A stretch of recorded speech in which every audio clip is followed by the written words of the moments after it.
जम्मू कश्मीर में अनुच्छेद 370 खत्म होने के बाद हालात बदल चुके हैं, लेकिन अभी तक घाटी में चुनाव नहीं हुए हैं।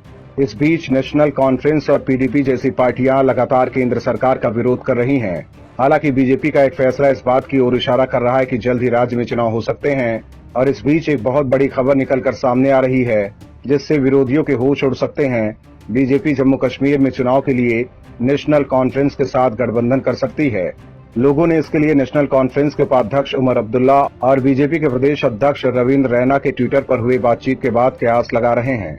दरअसल उमर अब्दुल्ला ने जम्मू कश्मीर बीजेपी के प्रदेश अध्यक्ष के एक बयान पर प्रतिक्रिया देते हुए कहा कि न तो राजनीतिक विरोधी एक दूसरे के दुश्मन होते हैं और न ही राजनीति विभाजन और नफरत के लिए है।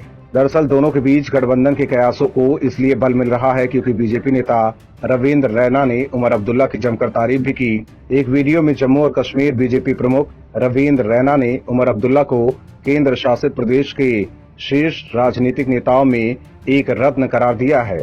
रैना ने कहा कि जब मैं उमर अब्दुल्ला के साथ विधानसभा का सदस्य बना तो हमने एक इंसान के रूप में देखा कि उमर अब्दुल्ला जम्मू कश्मीर के शीर्ष राजनीतिक नेताओं में एक रत्न हैं, इसलिए हम दोनों दोस्त भी हैं। रैना के ट्वीट का जवाब देते हुए उमर अब्दुल्ला ने कहा कि राजनीतिक रूप से असहमत होने पर राजनेताओं को व्यक्तिगत रूप से एक दूसरे से नफरत करने की जरूरत नहीं है। उन्होंने सिलसिलेवार ट्वीट में कहा कि राजनीति विभाजन और नफरत के बारे में क्यों है।